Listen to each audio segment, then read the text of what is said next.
Okay, so welcome to Bosi L'Gani, an open invitation of the Frierdiker Rebbe, based on a pasuk in Shir Hashirim, to come into the garden. And the question we're dealing with here, not so much a question as it is a teaching that we're dealing with here, is how to come into the garden. The first thing that we learned is, what is the garden? What is the garden? Well, the Frierdiker Rebbe told us that the garden is the presence of the Shekhinah. The garden is the place where the Shekhinah is present and visible and tangible, sentient, whatever words you want to use, and graspable, right? And grasp. And it's where we unite with that. The metaphor is a metaphor of a marriage. Bosi L'Gani, the first thing he says is not, he brings it L'Ganini, not just to my garden, but to the inner circle of my garden, which is explained in other places, like a wedding canopy in the middle of the garden. And he explained initially, based on the pasuk in Shmos, come to my garden, my sister, my bride. This is the Eberster's invitation to us, right? My sister, my bride, and it's notice it's twofold, sister and bride, two very interestingly, close, but extremely different relationships. We could mull them over a little bit. We never did that. How about what comes to mind when you think about the difference between a sister-brother relationship and a bride and groom relationship? Sister and the brother grow up together from childhood or whatever, and the bride and the groom grow up as adults, hopefully, and they already have a lot of personality differences, et cetera, et cetera, et cetera. That's beautiful. And I'll just add, and they therefore learn how and strive to develop a relationship based on integrating themselves with each other from a place where they weren't integrated in the first place. Beautiful. That's great. And that's a very, very good way, if we can remember what you said, of thinking about a relationship, that twofold relationship with Hashem. We have grown up together with Him, right? However, we've not always been conscious of it. I had a brother. I do have a brother, and for many years, when we were sort of high school age, we very much lived apart.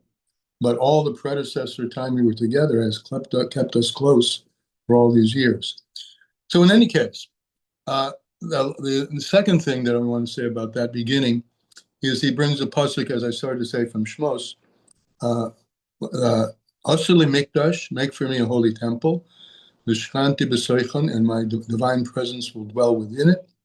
And it doesn't say within it singular, it says plural. And the Alter Rebbe cites, the Frierdiker Rebbe cites a midrash.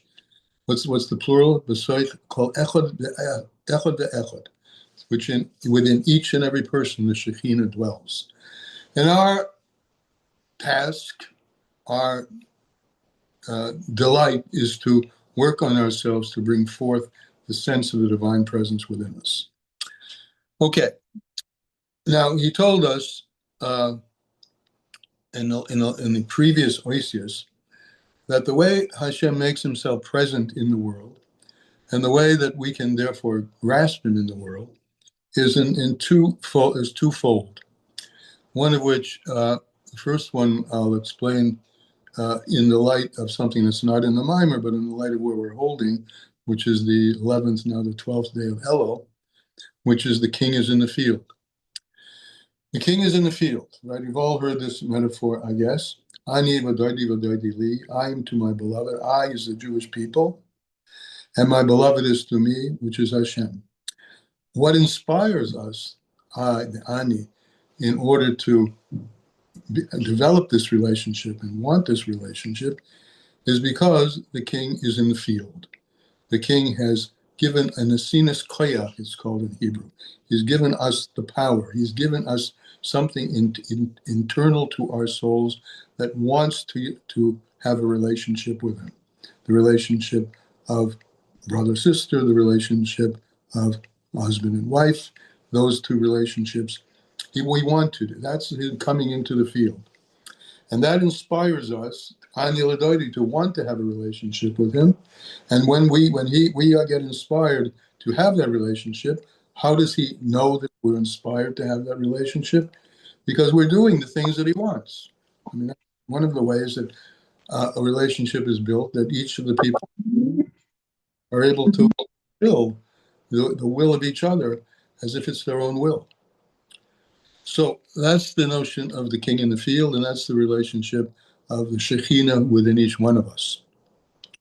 And in the process of talking about this, in the previous Oisius, he has told us that this relationship between us and Hashem is expressed in a twofold manner. One is the way we are aware of God's presence within things. In other words, the easiest of the things to understand that God is there are the mitzvahs, because the mitzvahs were given to us by him, right? And so we know that God presents. Savta v'chibur, as the Chassidus points out. Hashem commanded, Savta v'chibur, and in the mitzvahs, he connects with us. The mitzvah is a way of his developing relationship with us, provided, of course, that we look back up to him and take upon ourselves and receive those mitzvahs. And then there's another, in that same modality, meaning Hashem invested in certain things, is the entirety of creation. We know that the creation that has God's presence within it, but that presence takes on various manifestations. I mean, to be very simple, a rock is different from a plant, is different from an animal, is different from a person. And the differences are a function of what technically is called mamali kolam, how God fills the worlds. He fills worlds with different revelations, different manifestations. But his presence, he himself, is there in everything in a concealed way, which is the same everywhere. And that corresponds to the notion that ein od milvado, there's nothing besides him. So these two things are true. On the one hand, there are a lot of things. And at the same time, there is nothing but Hashem.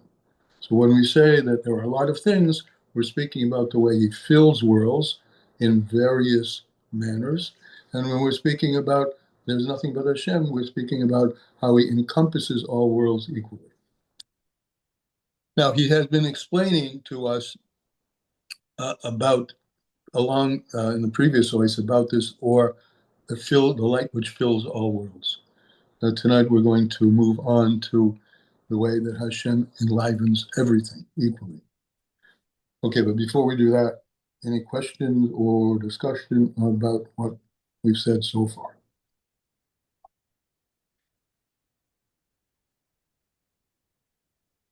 Okay. Okay. Okay.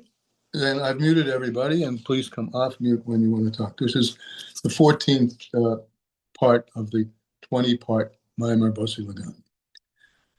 Page 135. V'hine, b'chol zeh, with everything we just said before, with all of that, at the same time, let's focus on the Ato Mechaya Eskulam, that you enliven everything, with a Bechinis Ha'ora Elaki, with a level of substance, as it's written, as it's spoken about, the Ha'oras Or Elaki, the illumination or the irradiation of the godly light. Harinim shof lahabas ulahakiyes as kol hamarabrori ma'ayin liyesh. It brings things into being, and it enlivens them, all creations, from nothing to something. Every single thing, from the smallest subatomic particle to the greatest lion, or whatever you want to call it, to the largest thing, the elephant, are all given these two words, their life and their being, through the light of the infinite which has no end, and as we've learned earlier, it also has no beginning. And it's explained in the Holy Zohar,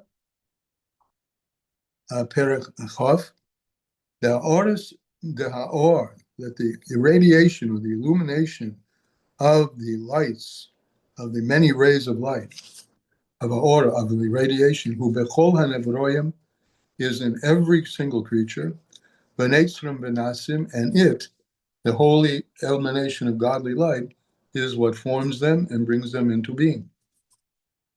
This godly light is the same in all creatures. Its revelation is different, as we spoke about earlier. He conceals to various degrees and exposes it to various degrees, which is the result, which causes the differentiation of everything. But the light itself is in everything equally. Ukamaimer, as our saying goes, azon umafarnes mekarne ra'imim, that he sustains, he feeds and he sustains everything from the horns of rams ad beitzekinim until the smallest particles, the smallest lice. Beitzekinim. The beitzekinim is really the excrement of the lice, that which goes out from the louse.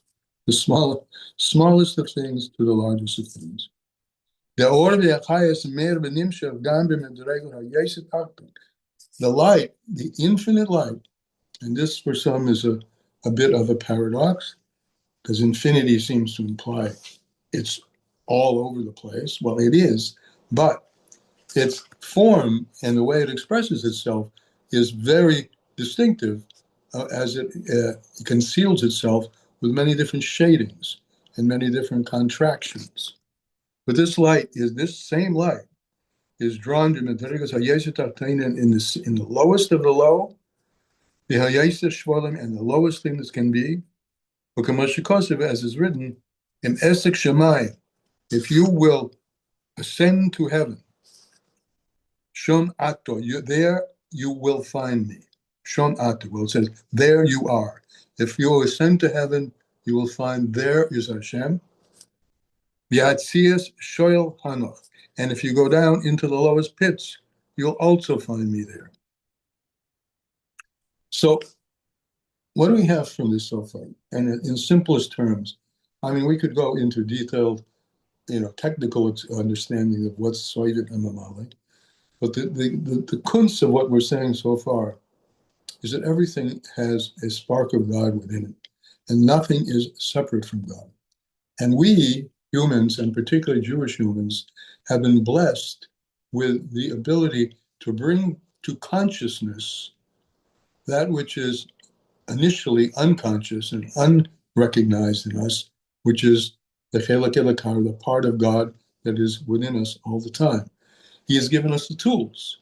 He's given us the Torah and the mitzvahs, Torah, Avodah, and Gemilut HaSodim.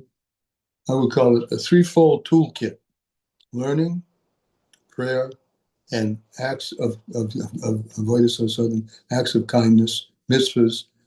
These things are, as we said, brought in other places. The word mitzvah mitzvah means to command, but it also means to connect. So we have been blessed with the ability to discover the presence and then develop a relationship based on the presence of Him as He is entirely Ein Od Milvado, nothing else besides Him.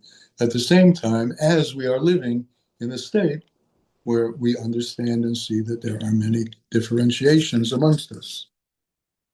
I have a question. Go. So the light is the same. It's that godly light.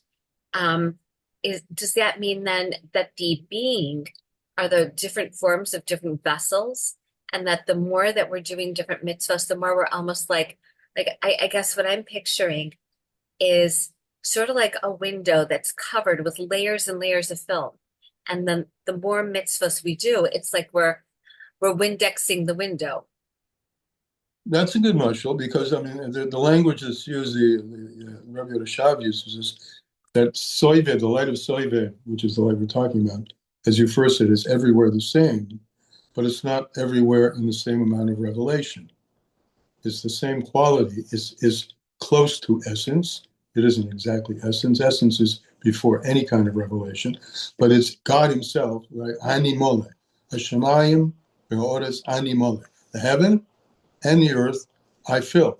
In the heaven, there's more graspable presence of him. He's more open, more revealed. In the earth, he's more concealed.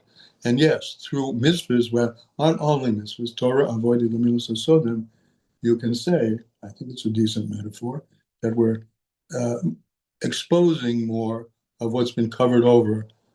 I wouldn't use the word dirt, but more concealed.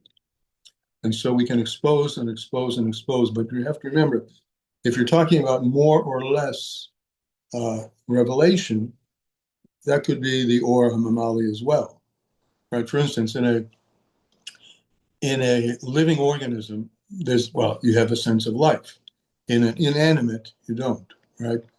But you know, if you, with your mind, scrape away the inanimate, you know it isn't really inanimate, right? If you dug into the earth, which is called the doimin, the inanimate, there's plenty of life going on in the earth.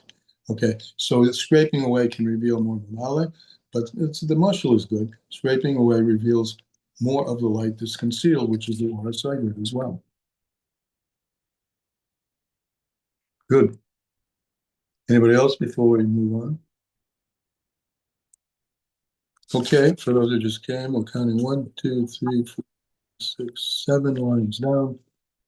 7 lines? 6 lines. 1, 2, 3, 4, 6 lines down. Line begins with Shema. Shlomi Pines is, but is something?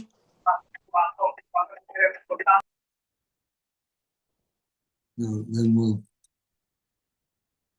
just mute you. Come off mute when, of course, when you want to. And anyone else. Okay. Dezehu hisbaininus gedola begedulas Hashem.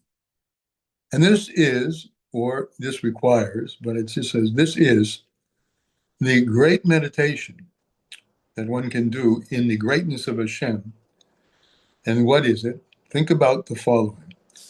Shenimshach b'chol seder histalshalis, the godliness, God's presence, is drawn into the entirety of the seder histalshalis, from the highest levels of what we call the world of Atzilus, into the lowest levels of Olam Hazeh Hagashmi, this physical world, is drawn down to the godliness, is drawn down into that entire order of chain of descent, from one level to another, until the lowest of all created things. And now comes an underline, meaning I've underlined it. So I must have thought it was important when we learned this in the first place. The following. The Helis Kol Adam. It's in the ability of every single person. Kol Adam ve'Adam. Gam ha'poshet be'yeser. Even the most simple of people. Le'yoda zeis. To know this. Important to understand a little bit about the word das. It doesn't mean that every single person can understand this. Understanding is important. But more than understanding is feeling it and living with it in your heart. So if you have any sense of the order of the Seder HaStalshalis, Chochmah, Bina, Das, right? Bina is understanding. But Bina flows through Das into the heart. And this is important, that every single, you could, in other words, read it like this. It's within the ability of every single person to grasp this in his or her heart, in a heartfelt manner, and not just an intellectual manner, that absolutely everything owes its entire being, its entire life, to the presence of godliness in it 100% of the time. Could you just repeat what you said, that Bina flows to doves, and then you said the heart? Could you just clarify that? I'll try to. So Chokmah, you know, is the spark of what's translated wisdom, right? In Chassidus, that word Chokmah is looked at from two in a different in an additional perspective. If you just take the letters Chokmah, you can get Koyach Ma, the power of what? Meaning the power you're looking at it, but you don't know what it is. It's something that's just a flash. Bina takes that flash and receives it and does something with it that creates what we call comprehension, understanding. Okay, I understand now what you meant, right? Initially, you're teaching me something, and I hear that you're very wise, right? Because I can feel it, but I didn't quite understand it. Now I understand it. That's Bina. Now the Zohar says about Bina the following: Bina liba. Bina is the heart, which means Bina has a connection to the heart. The heart is really Tiferes, right? The first Mina. There's a flow from Bina to the heart. And that flow, excuse me, that flow produces a heartfelt grasping. And it's something that's now become, you could probably, others say this better than I can. It's something now that's just, it's part of you. It's something you can't let go, like the heart. You can't let go of the heart. I mean, you can't let go of the brain either. But this is now warm and pulsing and flowing, right? That's all the words connected with the heart. And so the awareness of God, das, another thing to bring to the table, you know, that helps with this, or has helped me with it over the years, is where does the word das first appear in the Torah? When Adam Yoda es Hava. Adam knew Hava. An intimacy. There's intimacy involved in now the understanding, which is different in Bina. Bina is comprehension, and Das is another word, a Yiddish word, der. Not only I got it, but I feel it. Does that help?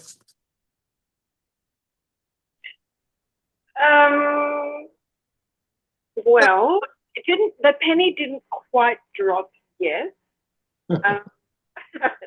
But you know, it's you know, Okay. it's better. In simple terms, you can think about I understand the idea or I'm living with the idea. You're saying we don't understand, but we kind of. No. That Bina alone is understanding the idea, and Das is living with the idea. It's part of me. And that's what he's saying. It's part, and that's why I'm emphasizing this. We'll go back to the beginning of the line. It's in the ability of each and every person, even the most simple of all people, to live with it and be part of this and live with the feeling and the pulsation of Ein Od Milvado. There's nothing besides it. You can practice this. Practice this. Walk on the street, and I mean, you go out the door and you see an ant. That ant is a living example of godliness on four wheels. I mean, I'm saying that humorously. In the same way that the car is an example. And everything that you look, everything, there was nothing, Ein Od Milvado. There's nothing besides him. Now, it's one thing to understand that, and it's another thing to live with that feeling. It makes a very big difference. Try it. I think you'll find it's true. But what I'm getting is that you have to understand it to live with it. But you're saying the opposite? No. First you understand it, and then you bring it into your heart. How do you understand Ein Od Milvado? I mean, like, What? how do you? It's hard to wrap your mind around Ein Od Milvado. That's no simple thing. Right. That's why you have to wrap your heart around it. That's where it happens. Das. Can you wrap your mind about what a husband and wife are? Not until you really become and live husband and wife. Something like that. Adam knew how. Okay. So in other words, you have to jump into the ring. Jump into the ring and look at things from that perspective. Ein Od Milvado. There's nothing besides him. Sheroya Gedolos, I'm going further. Well, Huh? what do we mean when we say that Bina is the Liba any more than Chachma or Das? Bina is the Liba, meaning Bina has a connection to the heart. So does Chachma, so does Das. Not a direct one. Bina has Das, a channel, right? Das is even more direct than Bina. No. If you go in the order, Chachma's one step, a side step, and closer to the Midos is Bina. Das is in the middle, which is even a lower, and directly over all the Midos. So Das, the flow of Chachma's union with Bina. That's understand something I hadn't said. Chachma is understood as the masculine, the giver, gives to Bina. Bina is the feminine, right? Right side is, and this echoes in the Midos also. Hesed, the right side is the giver, the left side is the receiver. So that's why we have a model here, male and female, of marriage, of intimacy. So Chachma and Bina get together, right? And they start cooking something which is going to be delivered. Who's the delivery mechanism? The female, Bina. And Bina is going to give a flow to Das, and Das will be the one that informs all the midos. So Bina is the direct fertilizer, if you will, of the heart. The heart is going on Das? Yeah, the heart is going on Das. Fine. Thanks. Yeah. If I may, if this helps concretize it further. So I recently learned a number of months ago that when it comes to delivering a baby, which is the muscle here, that it's actually the trigger, unless someone is medically induced, the trigger is actually not the mother and the mother's body. The trigger is the baby themselves. The baby, when they are ready, they actually give off certain chemicals. And those chemicals then are then received by the mother. So the mother being Bina, but the baby being Das is the one sending those chemicals saying, okay, I'm ready. Now we can go. And then that goes back to the Bina. And so, and the concept, it also goes back to the original Chachma, but it's the baby themselves who triggers the actual process of delivery. Right. Good. It works. Wait, one more thing. What did you mean when you said that Tiferes is the Lev? You said that the Lev is Tiferes, but Chachma has a direct. Bina has direct. Yeah. The Tiferes is a composite, but at a lower level, right? Any of the middle kavim have this notion of integration of opposites, right? So does Netzach? Netzach's not in the middle. Netzach's on the right. Netzach called Yesod. Yesod, big integrator. All kavim integrate what's on the right and left above them. So all of those are called the Lev. Fine. Pardon me? All of those are called the Lev, and more generally, all of the 7 midas. I don't know that. I've never seen that they're all called heart, but they have that. Look at where your heart is. I mean, it is actually off center, but it's right, left, middle, right? But aren't all of the midas, other than Chachma Bina Das, aren't they all midas of the heart? We see all over Tanya that the midas of the heart. Yes, because they all get that flow from Das. They're all midas of the heart.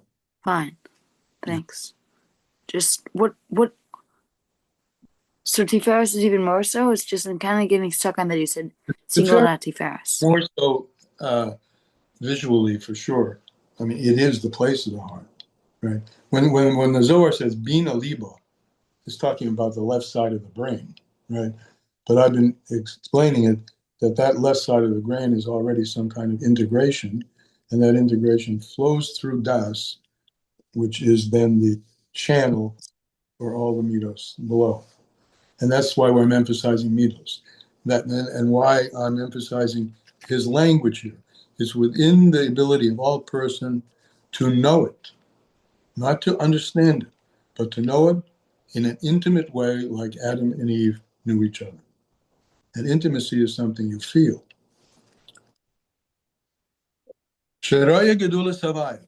That a person, now that's where we started, right? Each and every person, even the most simple person, this is the sixth line down. Let's see, 1, 2, 3, 4, 5, 6, 7, 8. Eighth line. It's within the it's in the ability of each and every person.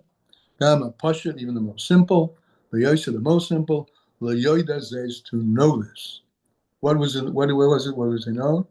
That we know that one can, like, you do his boiness. See, his boiness is meditation, different from understanding. When a person meditates, even in the most, this is what I'm looking for, even the most simple meditations that exist in the world that aren't necessarily connected with Torah, the idea is to bring it into yourself and become living with it. I think the translation is reflective meditation, Rabbi, if that's a good translation. Okay. And a person, now he looks at the word he uses. You can see, this is of course figuratively, but you can see, you can feel. Don't just understand. You can see the greatness of Hashem. As explained in other places. And this contemplation, now he's explaining to you what the modality is to do this integration, this contemplation. Notice the word bina in the word hisbaina, right? It isn't Hoffman. It's bina, as bina flows to the heart.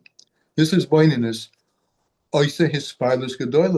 that creates a great arousal in the soul, right? When a person is hatsadik, he's aroused, he's excited.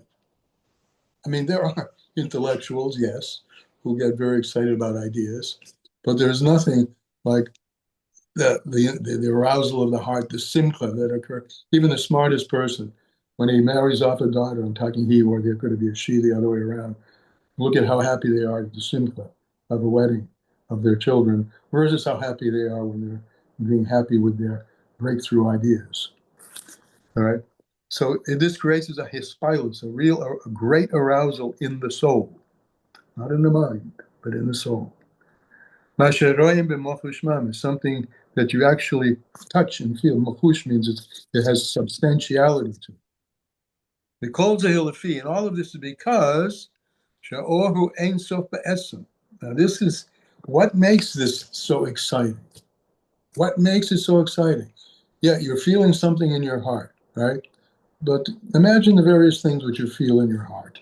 I'd like a piece of cake, right? I'm already expressing a desire, right? I have a will for it, and I can kind of taste it, and my body's drawn toward it, right? But how comparable is that to the feeling of really wanting with all your heart, soul, and might to expose the connection that you have with the infinite? This excitement, his eagerness, this arousal of the heart, is because through this meditation, you're arousing yourself with the Ein Sof itself.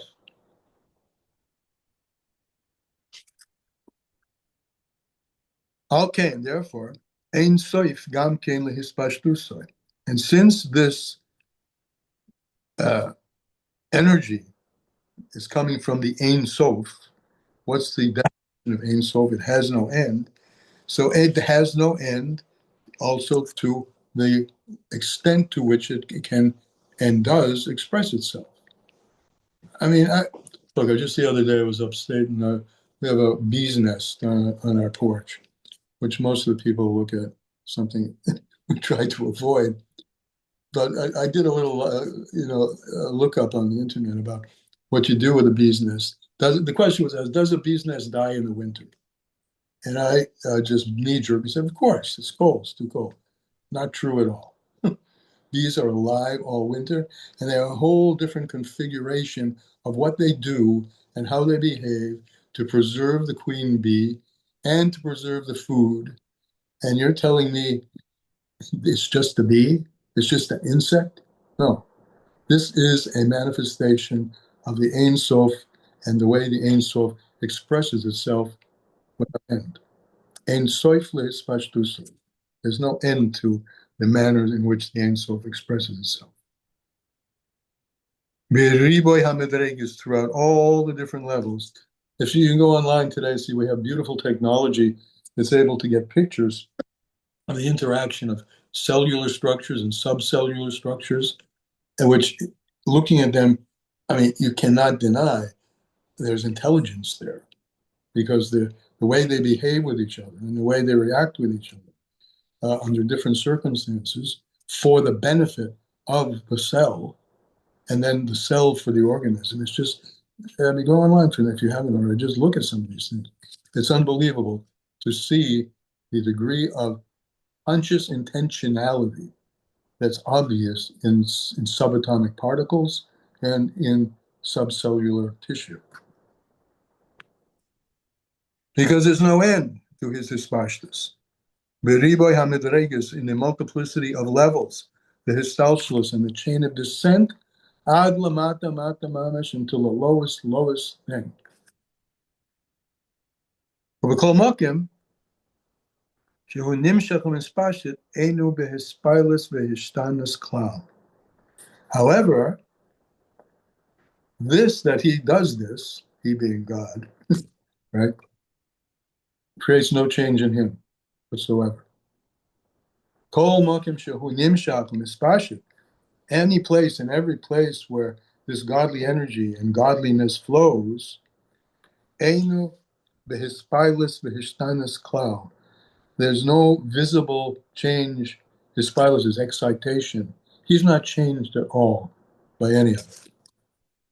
The einu kedimian haneshama behaguf, his flow of energy into everything is unlike the flow of energy into the body.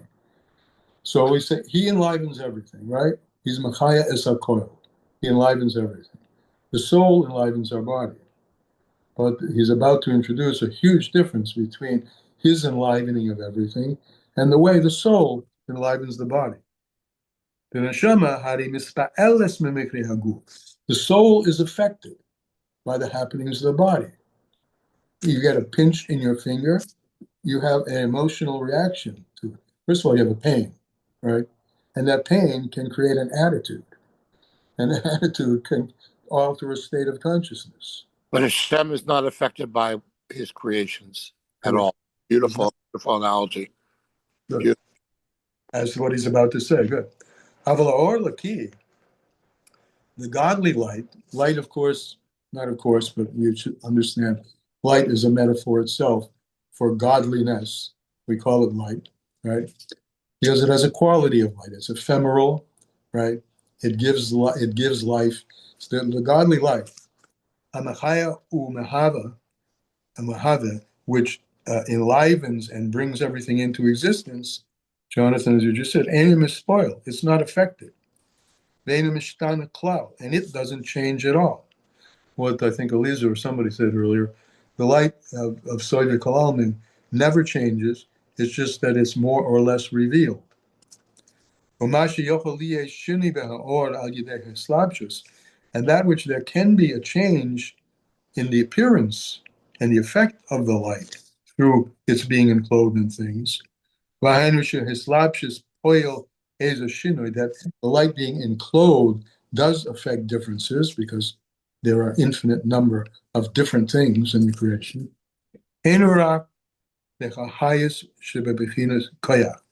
That's only in the effect that the light has, but not on the light itself. Ani Shanisi, I'm sorry. The pasuk comes to mind. Ani Hashem lo shanisi. It's a pasuk. I am Hashem. I never change. I affect change. I'm the imprimatur. What's the word? The emperor of change. The imprimatur. The imprimatur of change. Good. That's actually the word. Is the imprimatur. And what you're saying is, good. I don't change, but the totzaot, the consequences of my interaction, change, but I don't change. Yeah. Correct. Yedua,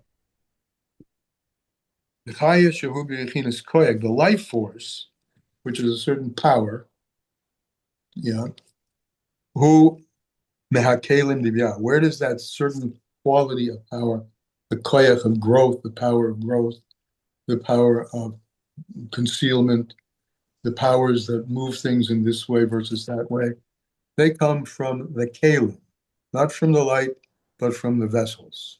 So there's no dialectic because the essence itself, Hashem, never changes.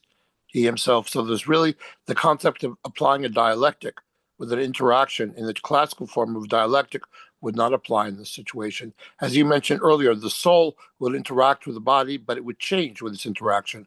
By analogy, you made a contradistinction with that, and Hashem, who does not change. Hashem does not change. Even in the process, it's not a process of the change around him or the material affecting the essence of what he is. It doesn't change. It remains unchanged. That's beautiful, Rabbi. It is beautiful. And it's powerful. Yes. Not limited in terms of change of shape or change of size, but also change of place. Yes. Everything. In the smallest place, in the earthworm, in the Jew, in the heavens, in the earth. God is everywhere the same.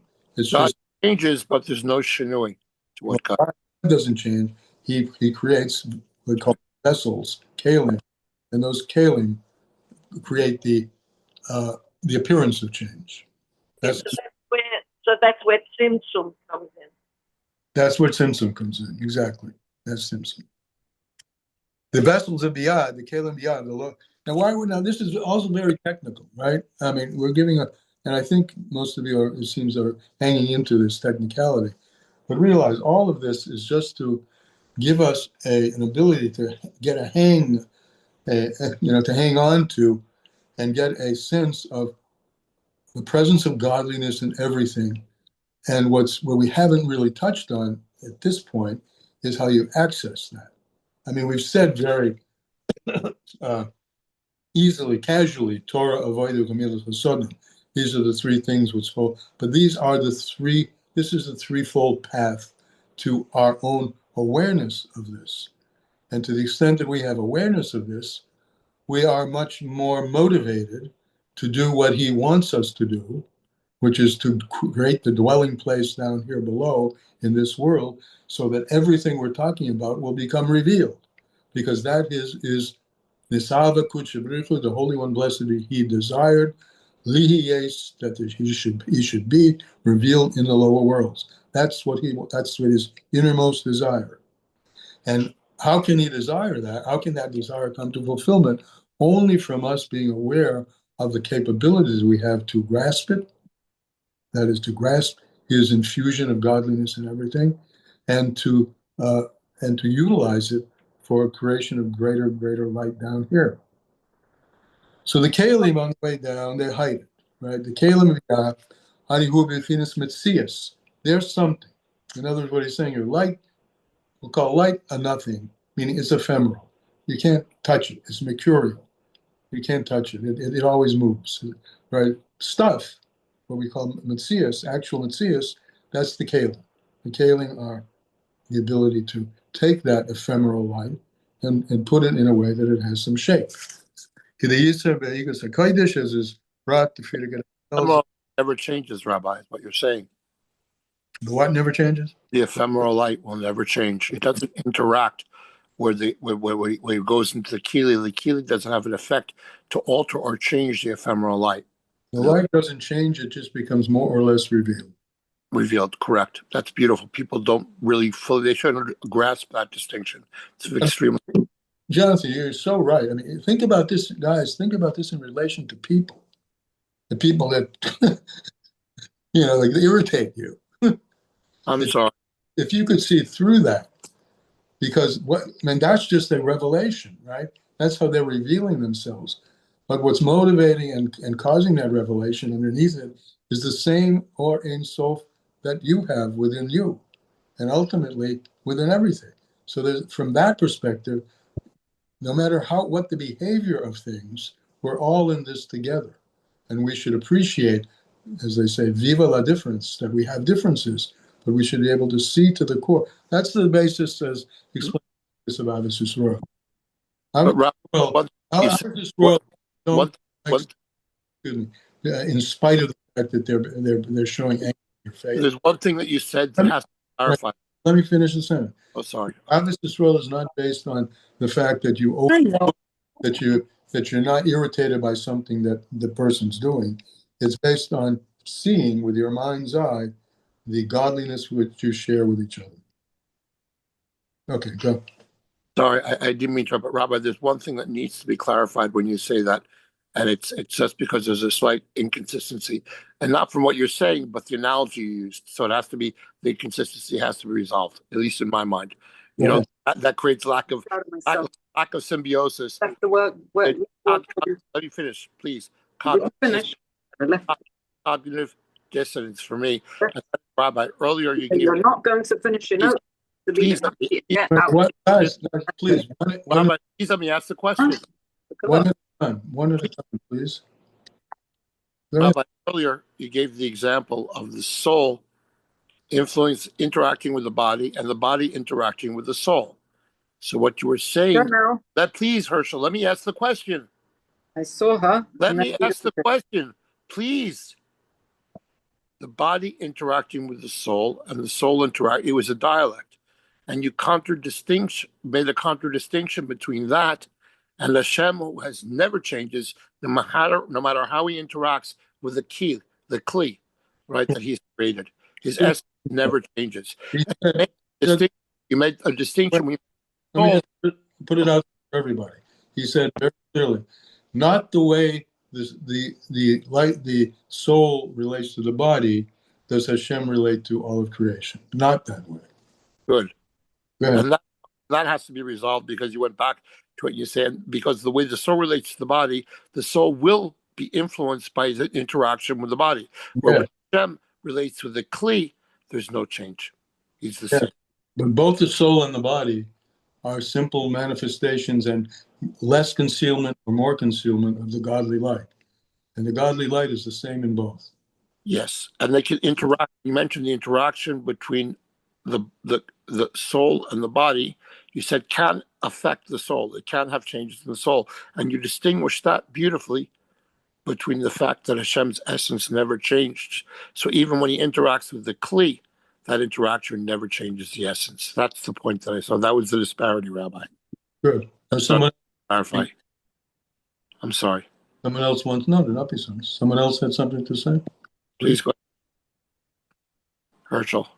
We said that the neshama is changed by the body, Masha'inkin Hashem isn't changed by the world. But how is the neshama changed by the body? Don't we say all over that the neshama is above everything that happens to the body? The neshama? The neshama is a chelik elokah. Yeah. Once you're in the world of pieces and fragments, you get they can be influenced, right? The soul. We're talking, however, here much simpler than that. The soul. Let's say I use the example of stubbing your finger. Right? There's a physical sensation, right, which is experienced. Who experiences the pain? Is the finger experiencing the pain, or something a little bit deeper than the skin? If you drill down or drill in, and I went further than that, you feel the pain, and now you have a reaction to the pain, and you're upset by the pain, and it may ruin your whole day. So those kinds of things are soul sicknesses, which are contracted by physical circumstances. So that's what we have an example of how the soul is affected by the body. God's not going to get sad. His midos will express that. His midos will express anger. His midos will express mercy. But be'etzem, in his essence, nothing changes. Don't we always say that whenever the Torah says mercy and stuff like that, doesn't Rambam himself say that it's just saying a mushal? How are you saying that it actually does experience mercy? What do you mean by just saying emotion? Huh? What do you mean by just saying emotion? Whenever the Rambam says, I don't know where, that whenever the Torah says that Hashem had mercy, Hashem, all of these things, it's just saying a mushal. It's not. Now you're saying that his midas are actually experiencing it. You'll have to bring me those quotes. Also, aren't midas above infinitely above emotions. The midas of Hashem are infinitely above emotions which are in this physical world. Not like our physical. But look, we're in the time of Yud Gimel Midas Rachamim. How do you understand that? How do you? Good question. So I understand that this is a time when Hashem is very willing to have, let's use the word mercy, but I don't want to do that. To have an ability to overlook things that we've done. But that doesn't mean that Hashem's essence has changed. No, he's not. We're not talking about as. No, I'm just saying that's what He I was has- trying to stop. Those the attributes of mercy and kindness and things we do by analogy, if you don't say it's by muscle, because we can only make it anthropologically to what we would understand as those characteristics, still doesn't mean as if he shows those qualities or characteristics that his essence is in any way I changed. have a thought. Herschel, you show us, give us some quotes from the Rambam, and then we'll know what we're talking about. Okay, good. Sorry. It's just also, even without that, it's just the midas are completely spiritual. No, they're above all of the malach and everything. So are they with you. They're spiritual things. They're not physical, tangible. But emotions are Emotion, the conscious of the mind or the subconscious. emotions. We have well-qualified people on this call who can tell us the difference between an emotion and the physical pain of stubbing your toe. Yeah, my point is that forget about the toe. In all of these things, we say that Hashem just now more generally. What's that? He's more generous. They're more generally. We say that Hashem, but by the midas. We talk about emotions regarding Kadosh Baruch Hu, and that now you're telling me that these emotions take place in the midas. How could we possibly say that emotions, which is something that we experience at such a lowly level from the mind? I have some advice. Stop using the word emotion. What's the term that's used for them? Midas. Midos, measures. May I jump in for just a second and clarify? I feel like in terms of the vocabulary, exactly as you are right now. So midos, very often people will talk about how a person behaves. Really, a midah is a measure. It's also a direction. It's a sense of direction that is being taken. And so when we're talking about, you're talking about the attributes of Hashem. So it's how we can best understand it. But HaKadosh Baruch Hu is all encompassing. So they're all completely integrated as one within a Kadosh Baruch Hu. When we say Hashem, when we say Shema, we're talking about two different, Hashem Elokeinu, Hashem Echad. That the concept of his being the creator, his concept of being that of judgment and din, his concept of being that of chesed and mercy, they're all really one. It's within us where things are not as integrated that we seem to feel like we're going in different directions. And I'm going to use the word direction.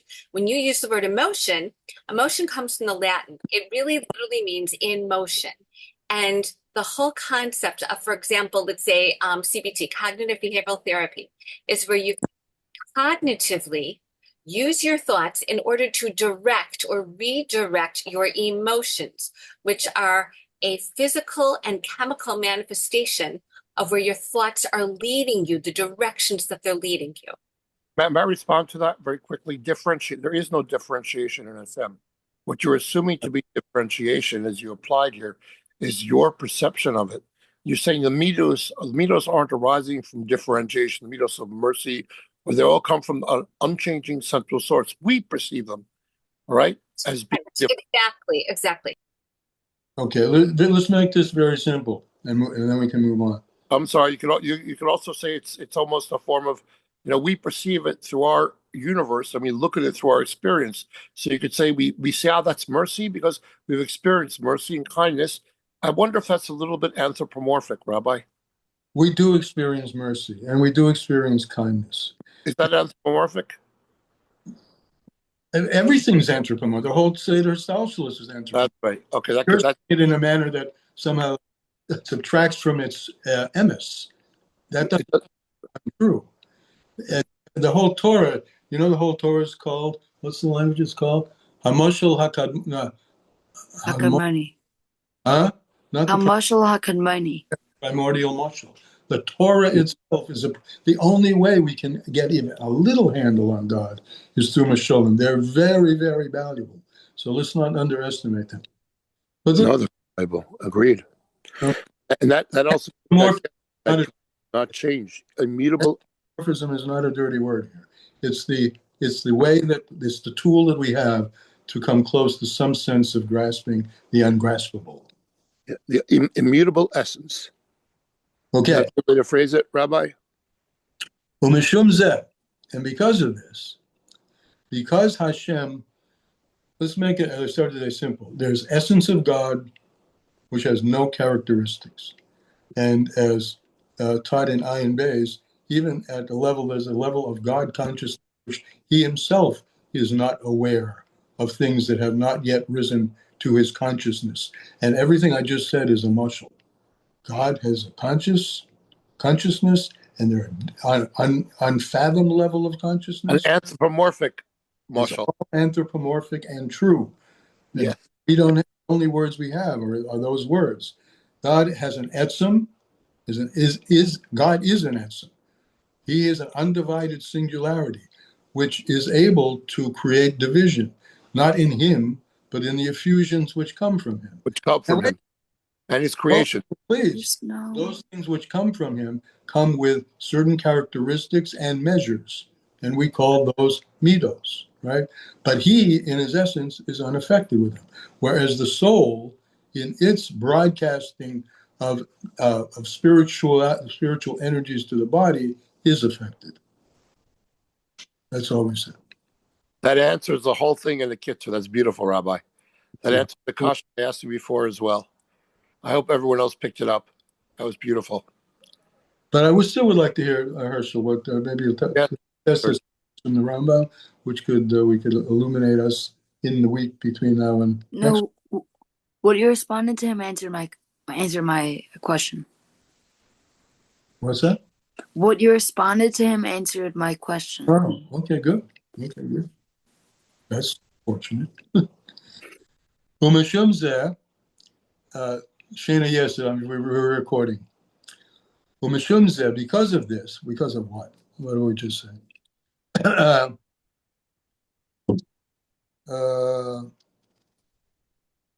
Yeah, that the change, the notion of change is a function of the kalim, the vessels, not of the light.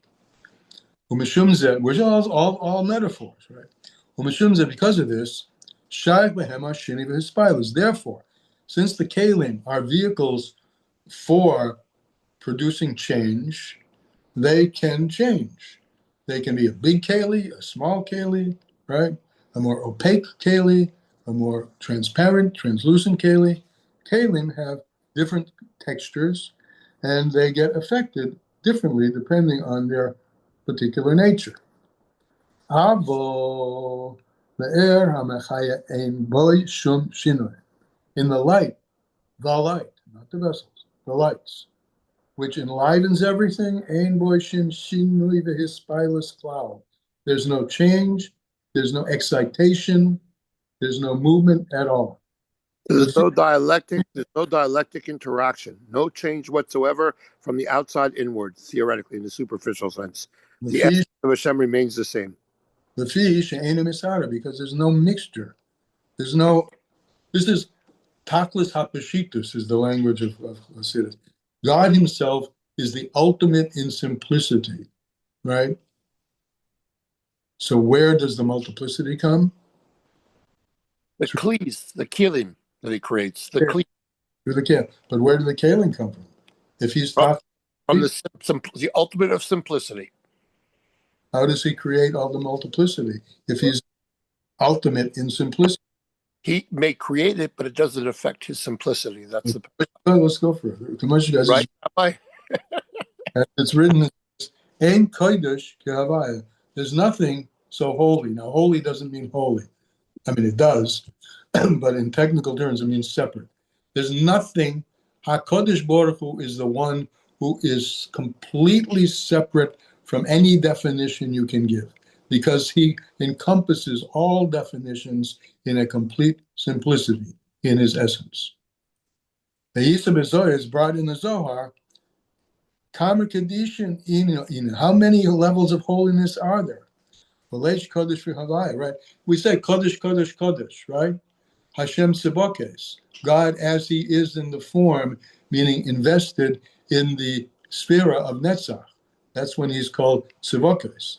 But there are, just as we there are moments of the day, let's say, sort of like sleep, when we're not so invested in the particular movements of each of us, right? And so we've retreated, so to speak.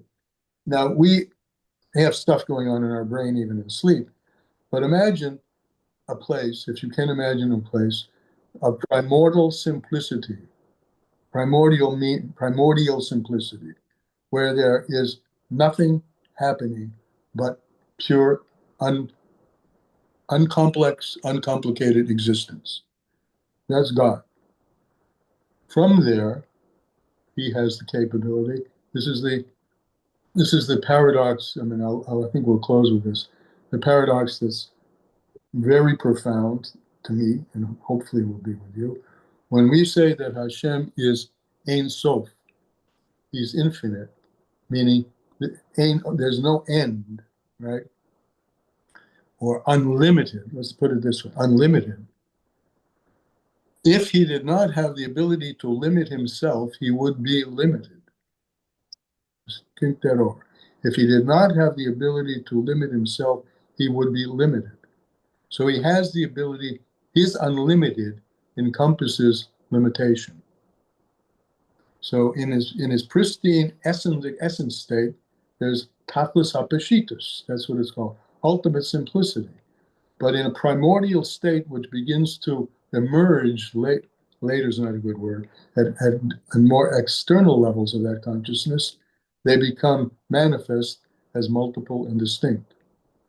Because if he couldn't be multiple and distinct and create infinite variety, he would be limited. I'm going to close at that place. But before we go off the air, so to speak, I'd like to hear anybody offer what can we take away from this? What have we taken away from this? What happened to what?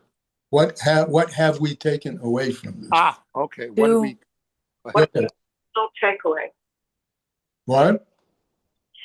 I'm just clarifying. What's your personal takeaway from today's class? Go ahead, Ruth. Tell us. I'm still trying to digest what we talked about before about. Okay. What's your anybody? I think. Go ahead. I think that the most practical takeaway is in that even if someone is Good. whatever someone's doing beyond that, at first of all, at their most innermost level, they are a neshama.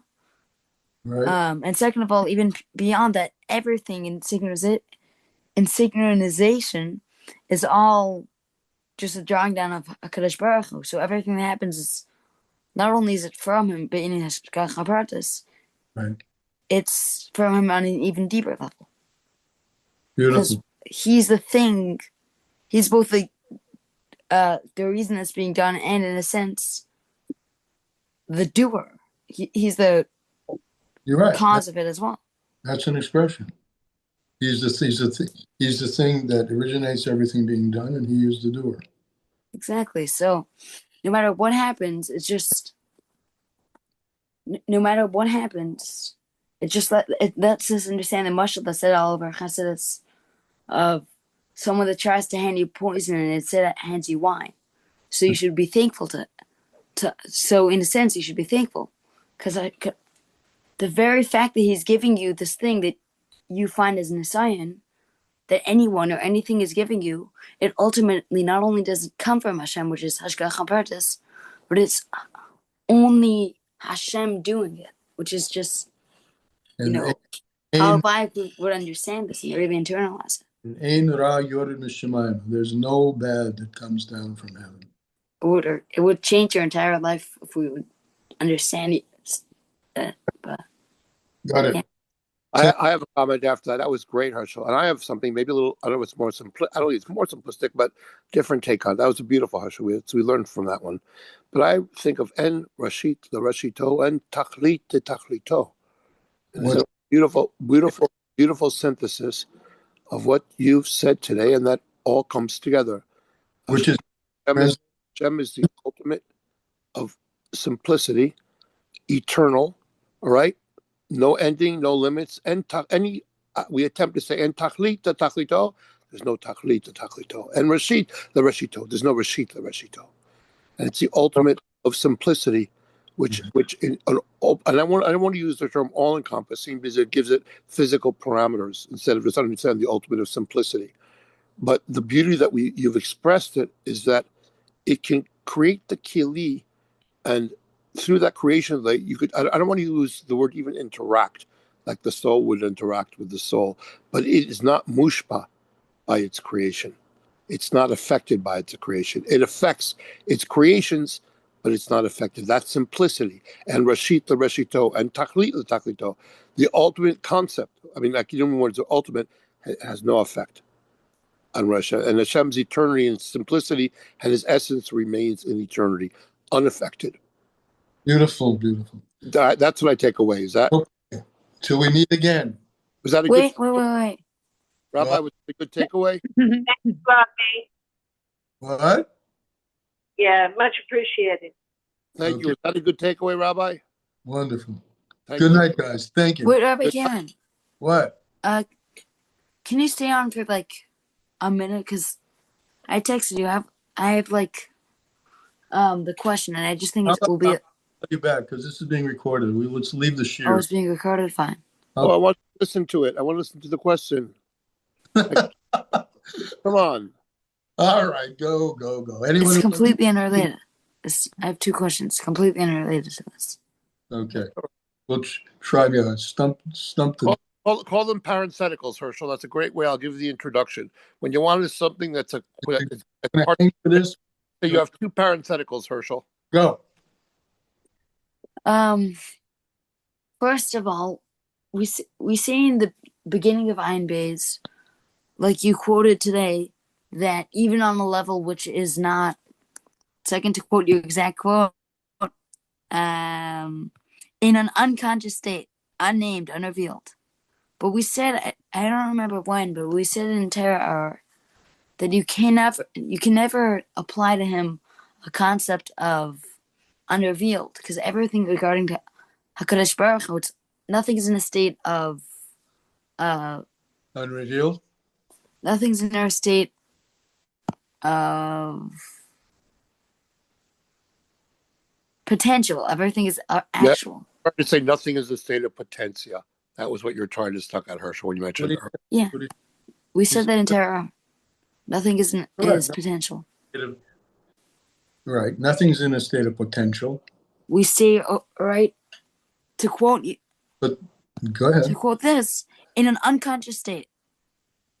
Unconscious doesn't mean potential. What's the and difference? we can't see something in a state of potential.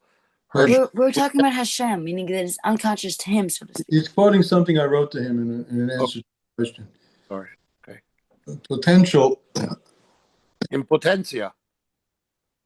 There's a state before potential, which is the state that you're describing, which is written about by the Rebbe Rashab and Ayin Beis, which is Atzmis, essence, kipashutoi, Atzmis, simple essence, where there is nothing of any sort yet that has emerged, risen up to be called anything differentiated at all. Potential is always, as something has risen up. There's a potential for expression, there's a potential for limitation. There's a potential for warm, there's a potential for cold. He just hasn't done it yet. So what about... Essence is before that.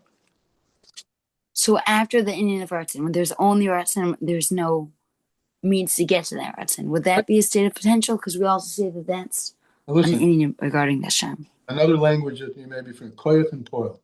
Koyach is potential, poil is actual.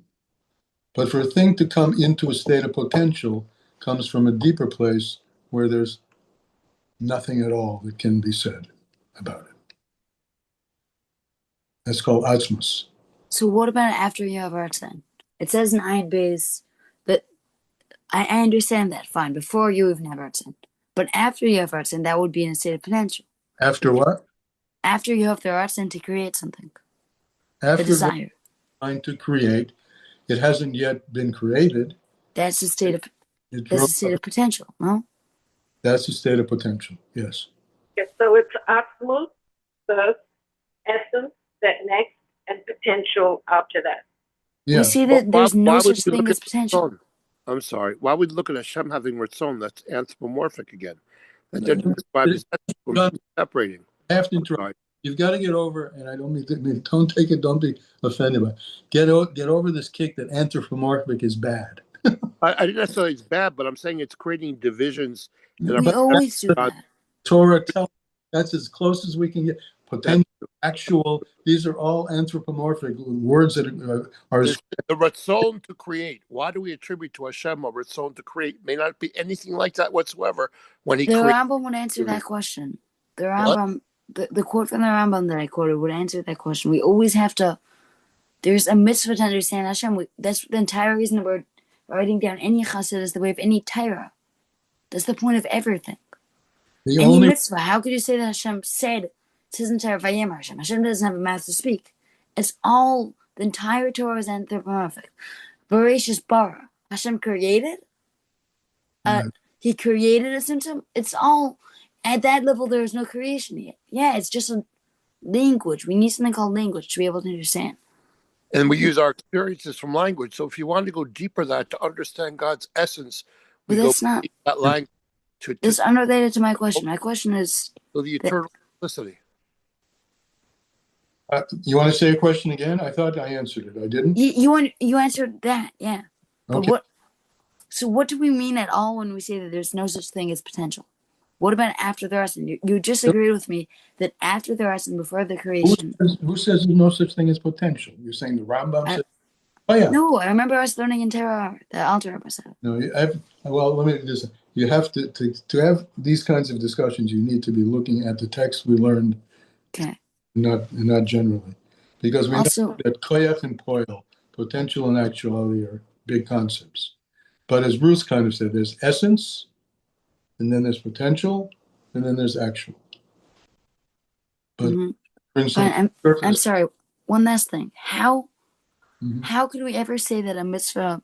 We see in Tanya that a mitzvah is from the essence. I understand why Hashem is so obsessed with the physical, because he wants to be protected. The one thing I don't understand is how. How could we possibly attribute this physicality to the higher realms of Atmos even? We say that mitzvahs come from the Ratzon of Hashem, which is infinitely above. These guys. How can we ever attribute potentia to Hashem? That's almost a contradiction in terms. No, it's not. But we need to bring the text to the table. This is a longer discussion. It's not really productive to have the discussion without seeing Hashem's ultimate simplicity and potentia. It means we can only through our perception say in potentia. Is existence. It's not potentia. I'm going to end this meeting. I'm sorry, Rabbi. I don't mean to. You and Herschel want to have another discussion. I'll be happy. I'm sorry.